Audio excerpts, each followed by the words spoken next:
본책만책 제41편 소설 제주의 귤목. 안녕하세요, 라일라입니다. 안녕하세요, 정한승입니다. 오늘의 책 소설 제주의 네 번째 저자인 이은선 작가는 2010년 서울신문 신춘문예 소설 부문에 붉은 코끼리가 당선되며 등단하였으며 소설집 바치카 넘버9을 발표한 바 있습니다. 소설 제주는 제주를 배경으로 한 총 6편의 단편으로 이루어져 있으며 그중 네 번째 단편인 귤목은 노인의 시선에서 세월호 사건을 바라본 이야기를 독백적으로 그려내고 있습니다. 저희가 4월에 다뤘던 페어북에서도 말씀드렸지만 올해가 세월호 10주기였습니다. 그런데 결국 아무것도 해결 안 된 것 같은 기분이 계속 들어요. 세월호 참사 자체가 인재였다는 것, 특히 이 사건은 제대로 추적하면 이명박 정부 때로 거슬러 올라가는데 거기까지에 대한 책임 규명이 제대로 이루어지지 않았고, 당시 박근혜 정부가 해경이 선원들은 구하면서 선내 상황 파악을 하지 않는 등 세월호 구조를 방기하고 이후 특별법 위반을 방해했고, 세월호 참사 특별조사위원회 활동을 방해했는데 역시 박근혜 정부에 대한 책임 규명조차 제대로 이루어지지 않았고, 박근혜가 탄핵된 이후 문재인 정부 역시 검찰과 사참위의 조사 결과를 기다리자면서 정부 차원의 진상규명 노력을 기울이지 않았고 오히려 박근혜를 사면했잖아요. 그리고 문재인 정부는 진상규명 노력을 하지 않는 것에 책임지지 않고 있고, 올해 4월에도 박근혜 정부 당시 4.16 세월호 참사 특별조사위원회 활동을 방해한 박근혜 정부 인사 전원이 무죄를 선고받았습니다. 세월호 참사 이후에 오송 참사, 이태원 참사가 잇따르듯이 우리나라는 사회적 참사와 국가폭력에 아무런 책임도 지지 않고 계속해서 방기하고 있어요. 이 작품집이 나온 게 2018년 7월이니까 작가님이 이 작품을 쓰셨을 때는 지금과도 분위기가 좀 달랐을 것 같아요. 일단 박근혜 탄핵이 2017년 초였고 문재인 대통령이 2017년 5월부터 임기를 시작했거든요. 보통 이런 엔솔로지가 기획하고 인쇄되어 나오기까지 1년 정도 걸린다고 생각하면 이은선 씨가 이 작품을 쓸 때에는 아마 세월호 참사에 깊이 집중하고 그 여파, 사회적 여파, 정치적 여파죠.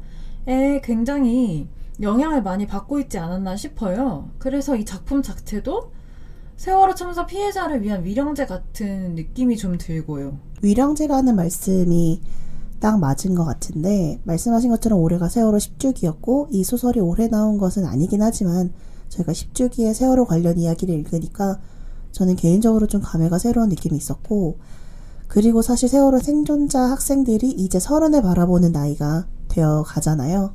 그래서 사회에서도 작품 활동을 하시는 분들도 계시고, 여전히 생존자들의 이야기, 유가족분들의 이야기가 들릴 때마다 그것이 좋은 소식이든 안 좋은 소식이든 여전히 마음이 아픈데, 이 소설은 말씀하신 것처럼 위령제의 느낌이 있었고 할아버지의 시선에서 손주의 죽음을 바라보고 있다는 점에서 좀 새로웠던 것 같아요. 전 처음엔 사실 이게 무슨 이야기가 펼쳐질지 좀 감이 안 오는 글이었거든요. 저도요. 한 반 정도까지는. 그래서 이게 무슨 내용이지? 했다가 이게 세월호 참사를 바라보는 TV 화면과 손주에 대한 이야기가 등장하면서 이 이야기를 하려고 했구나.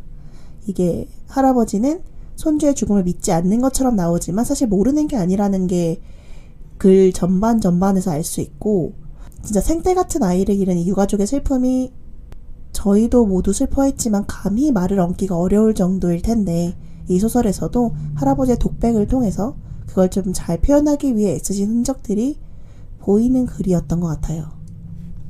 저도 한 3분의 2 정도 반절 정도 읽을 때까지만 해도 이게 무슨 내용인지가 좀 확신이 안 서서, 전 사실 이 할아버지가 치매에 걸렸나라는 생각을 처음엔 했었고, 의식의 흐름이 왔다 갔다 하는데 그게 네네. 정리되어 있는 독백이 아니잖아요. 네. 그래서 읽는 사람은 사실 조금 읽기 힘들었던 면이 있어요.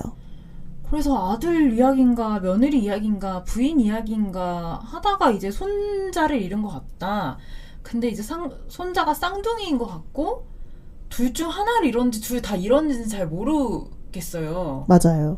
왜냐하면 뭐 유학을 갔다. 근데 그게 유학 간 게 진짜 유학 간 건지, 사망한 것을 이제 그렇게 멀리 갔다고 표현을 하니까 사망한 거예요. 그쵸. 그러니까 내가 모르는 게 아니라 이제 그런 표현을 쓸 때 이게 쌍둥이가 둘이 다 있는데 둘 다 그렇게 죽은 것을 얘기하는 건지, 그런 식의 표현이 계속 나오니까 맞아요. 이제 모호했죠. 내가 계속 헷갈리는 거지. 그래서 둘 중에 한 명을 잃었는지 둘 다 잃은 것 같은지는 저는 사실 지금도 확신을 못하겠어요. 어쨌든 한 명 이상을 잃은 것 같고, 근데 저는 이제 이 글에서 뭘 느꼈냐면 누구를 잃었냐 보다는 잃었다는 사실 그 자체에 훨씬 더 집중하고 있는 것 같다.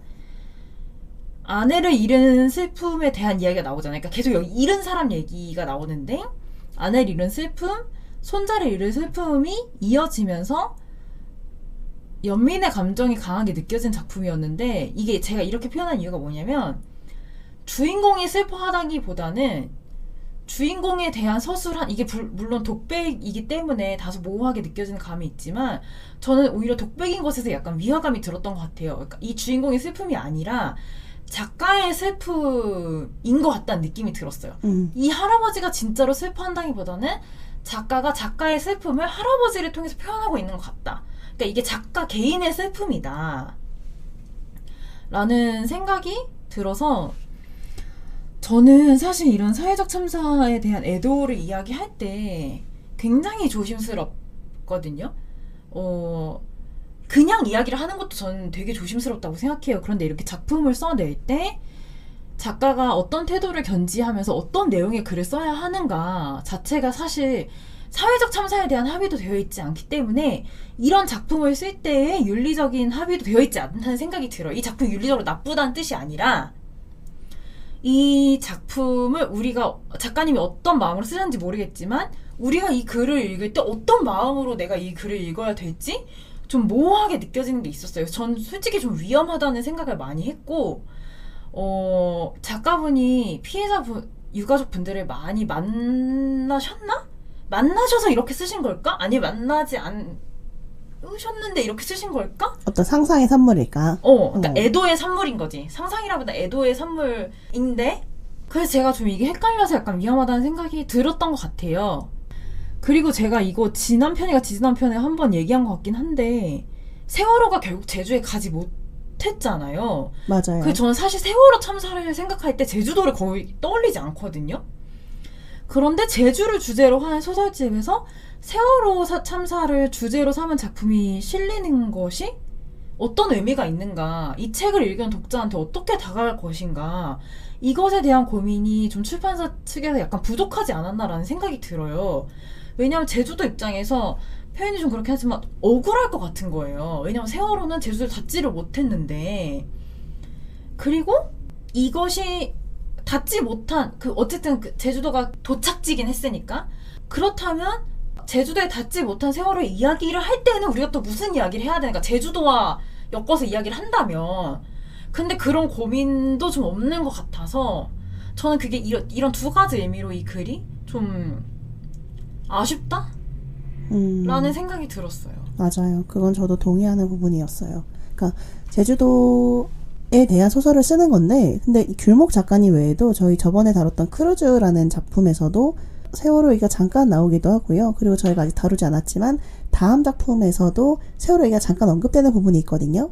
근데 크루즈나 그 다음 작품 같은 경우에는 세월호가 잠시 언급되는 정도, 그러니까 제주에 가는 방법이나 교통편에 대한 이야기 혹은 그 분위기나 사람들의 이야기를 하다가 언급되는 정도인데, 이 귤목이라는 작품은 완전히 세월호를 주제로 삼고 있잖아요. 그래서 제주를 주제로 하는 테마 소설집에는 조금 어울리지 않는 글이지 않았나라는 생각을 저도 했었고요. 선생님 말씀하신 내용 중에 이제 감정에 대한 부분들, 저는 어쨌든 실제 피해자가 존재하는 사건을 우리가 소설의 테마로 혹은 주제로, 소재로 다룰 때 감정 표현 방식에 대해서도 되게 고민을 많이 해야 된다고 생각하는데, 이 작가님은 이제 할아버지의 감정으로 표현하시면서 1인칭을 쓰셨잖아요. 그래서 1인칭 관점에서 쓰다 보니까 조금 감정이 과잉하다는 느낌은 저는 독자로서 좀 받았어요. 물론 할아버지의 슬픔을 저희가 감히 어떻게 판단할 수는 없지만, 읽으면서 이것이 유가족 분들이 읽으셨을 때에도 위로가 되는 작품이면 좋겠는데 그럴 수 있을지에 대해서는 조금 생각이 좀 필요하다, 이런 느낌. 그래서 작가님께서 얼마나 여러 가지 생각하고 여러 가지 사전 조사를 하신 다음에 쓰신 작품인지 잘 모르겠다라는 생각을 들었거든요. 그래서 또 읽으신 분들은 다른 감상이 있으실 수 있으니까 다른 감상들도 궁금해지는 책이었습니다. 그리고 저는 이제 세월호를 떠올리면 세월호 자체에 대한 마음도 그렇지만 이태원 참사도 같이 떠오를 수밖에 없는 것 같아요. 사회적 참사라는 면에서. 그래서 마음이 두 배로 좋지 않은데, 남겨진 사람들의 슬픔은 한두 해로 사그라들지 않잖아요. 그래서 황망하게 사랑하는 이를 잃어버리는 사고가 더 이상 일어나지 않았으면 좋겠고, 이미 일어난 사건들에 대해서 어떤 충분한 설명, 그리고 애도에 대한 필요성은 저는 계속해서 제기가 되어야 된다고 생각해요. 그리고 여전히 두 사건에 대해서 정부의 모든 설명 혹은 모든 대응책이 충분하지 않고, 따라서 애도도 충분하지 않다라고 느낍니다. 네, 그럼 저희 오늘 귤목은 이렇게 마무리 짓고요. 다음 주에 윤희영 작가님의 가두리로 돌아오겠습니다. 저희가 지난번에 말씀드렸던 것처럼 윤희영 작가님이 절필하셨기 때문에 이제 윤희영 작가님의 남은 이야기가 많지 않아요. 그 중에 하나고, 지금까지 이야기와는 또 다른 이야기이기 때문에 여러분이 꼼꼼히 읽고 와주셨으면 좋겠습니다. 네, 그럼 저희 오늘 방송은 여기에서 마무리 짓겠습니다. 피곤한 정한세? 그리고 라일라였습니다. 프로페셔널 페미니스트가 되는 그날까지 페페였습니다.